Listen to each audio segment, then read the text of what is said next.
Y'all ready for this? I don't think so. Yeah. Oh, listen to this.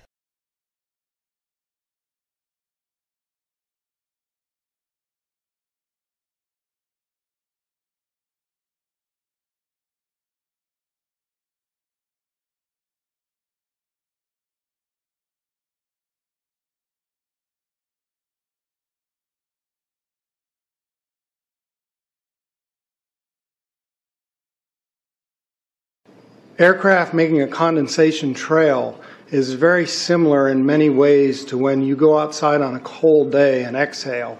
You create a condensation trail. That little cloud is a condensation trail.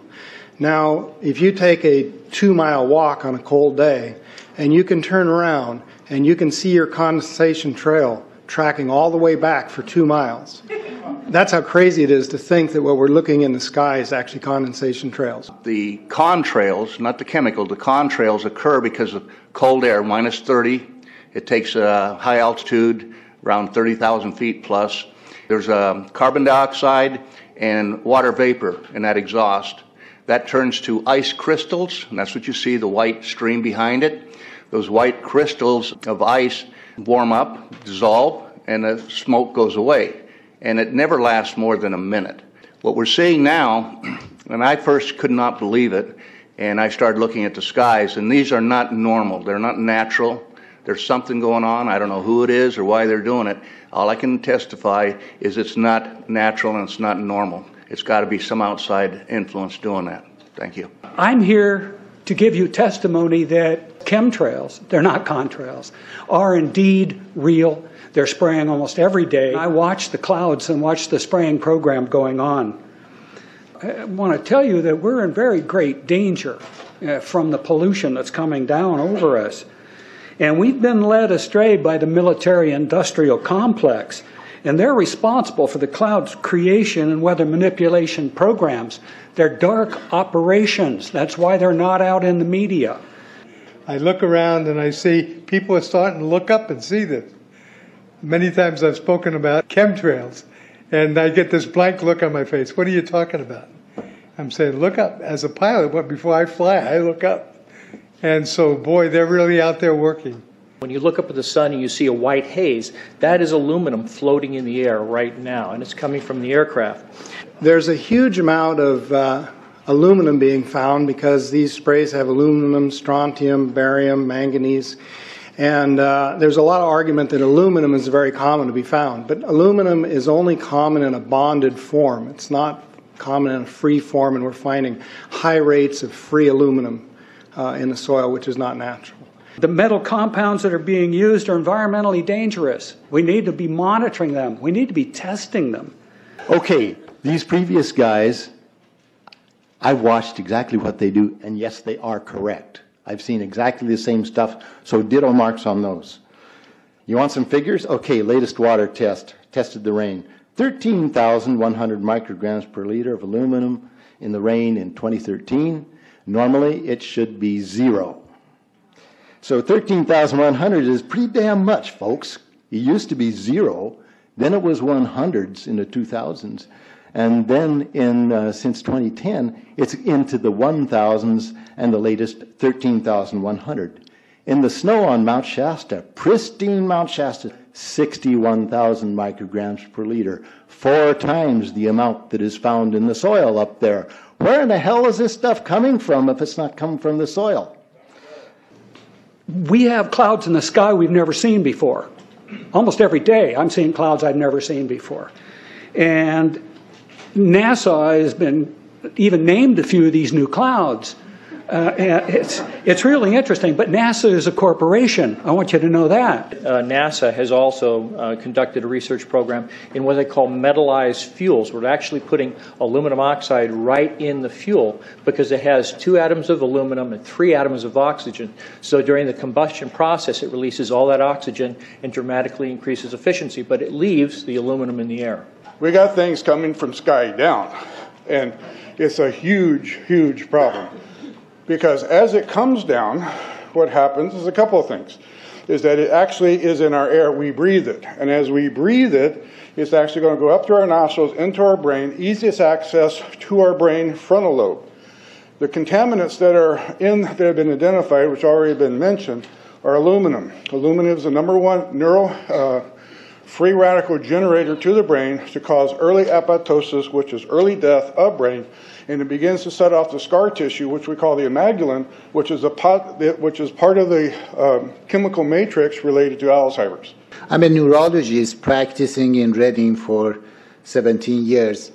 And in the past 5 years, I have seen the number of patients with Alzheimer's disease, Parkinson's, and other neurodegenerative diseases tremendously increase, almost quadruple.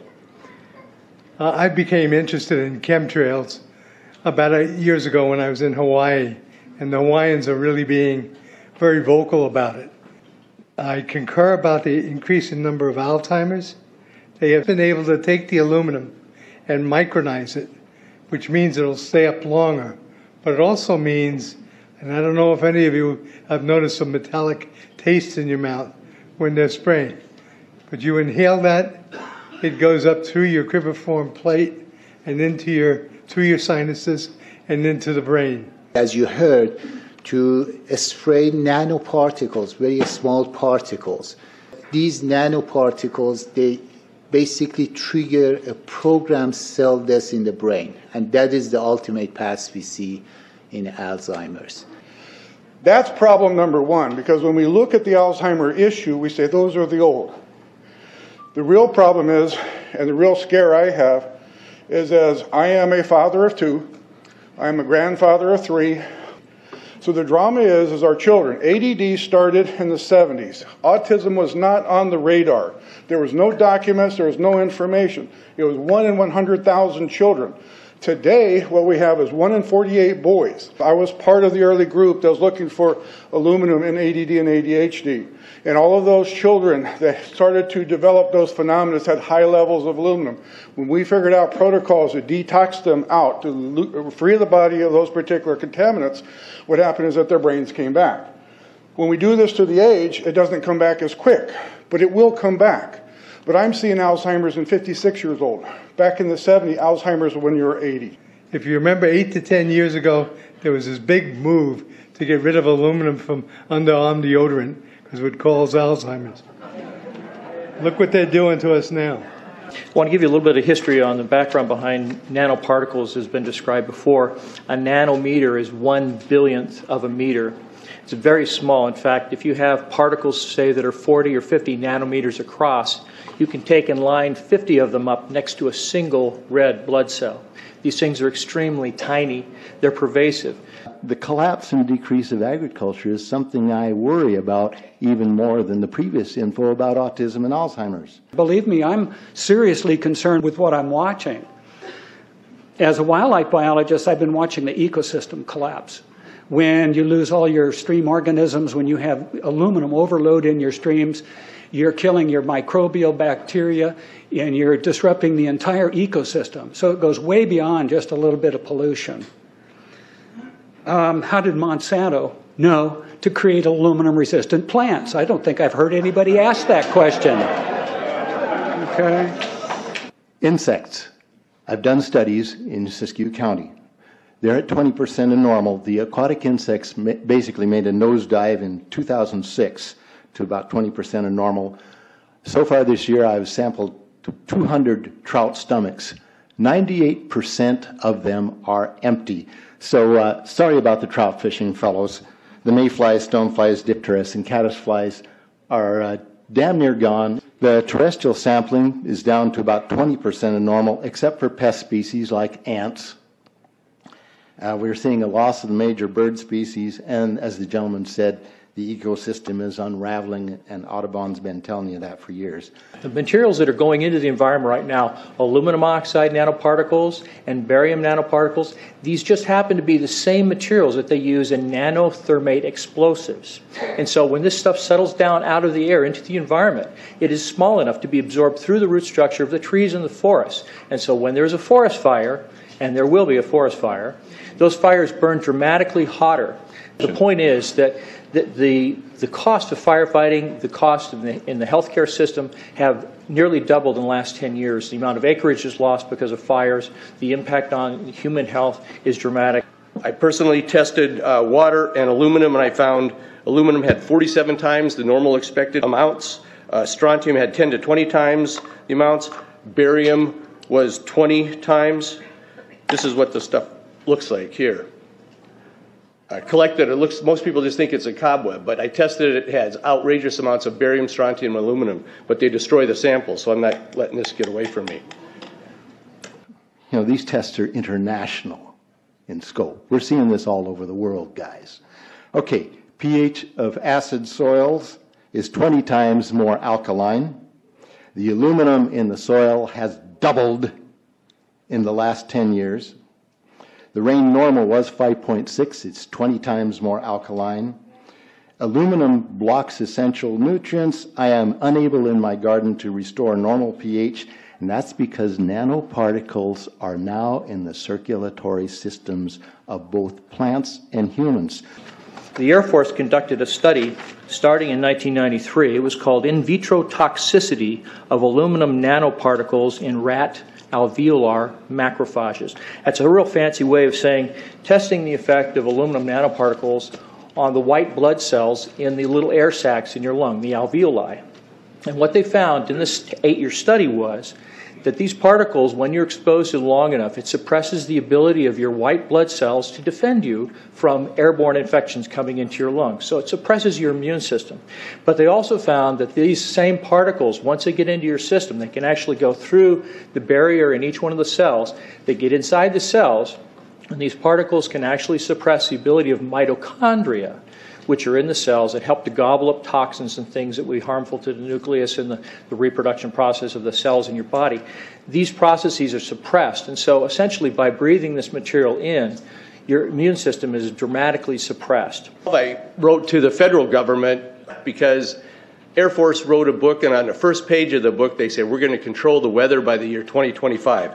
I asked them, what are they doing spraying these chemicals on the public? I said, there's violation of United States Code 50 USC 1520, which prohibits the American government from experimenting on the U.S. citizens with chemical agents.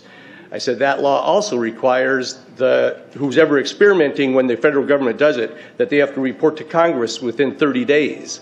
They wrote back, they said they don't know what I'm talking about. We have enough evidence that there's this spraying going all over the place. We were warned about the takeover of our freedoms by the military-industrial complex by both Eisenhower and Kennedy. They're gaining traction on us, folks. We are in trouble more than just a spraying program. All I can say is it's about time we get up in arms about this, because it is affecting our health. It's high time that we as citizens of this great country take action.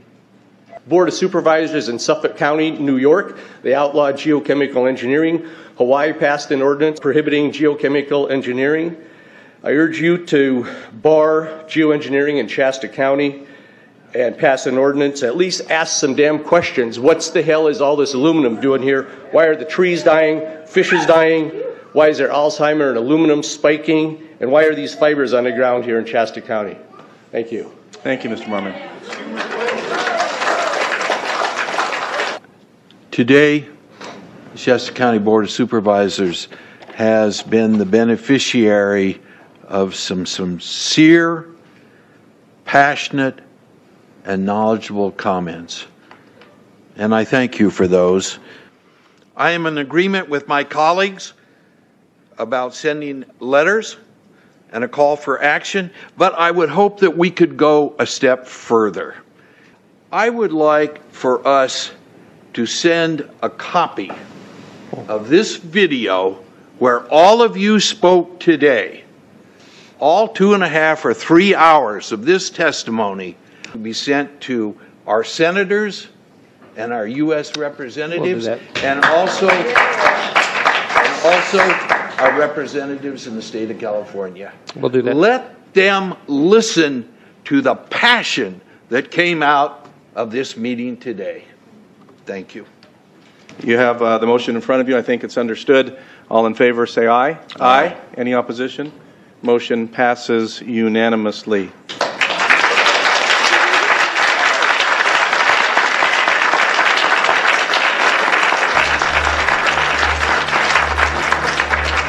It wouldn't surprise me at all if the response is one that exceeds far the boundaries of Shasta County in terms of the platform that is offered, as evidenced by those who attended today from around the world.